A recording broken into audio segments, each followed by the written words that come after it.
As you'd expect, the first part of the assessment involves gathering key data, including reviewing my pre-assessment questionnaire and taking the usual measurements of height, weight, and a detailed body composition analysis.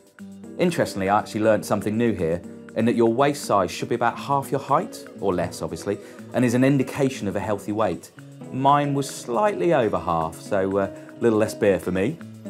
From there, they check strength and flexibility, which are key measures of all-around fitness. All of these results helping developing the bespoke programme for you at the end.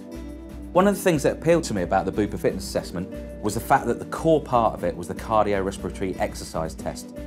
Metabolic and breathing responses are monitored throughout, along with the performance of the heart. We start by taking the base readings, making sure that I don't have any respiratory disease or cardiac problems, and then we're off. Most of the centres use an exercise bike for the fitness assessment, but I actually opted for the running machine for mine. At the end of the day, it's what you're comfortable with and can manage, as this is completely tailored to your fitness and what you can do. With the two health advisors there, they explain what's happening all the way through, explaining what the gas analysis is telling them about your cardiovascular responses.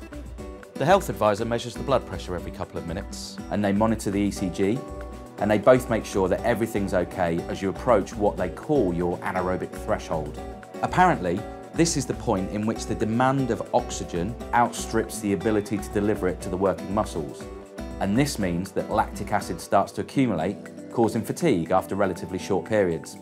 They say that training around this intensity and this threshold is shown to be an effective way of increasing endurance and stamina.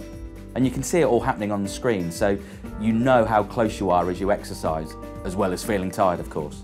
The consultation was one of the most interesting parts for me, once I'd actually completed the fitness assessment.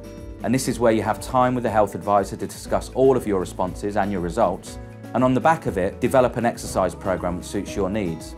It helped me understand where I was, fitness-wise, and what I should change to my usual exercise routine to get the most out of my body and fitness. It is a shame I have to cut down on the beer, though.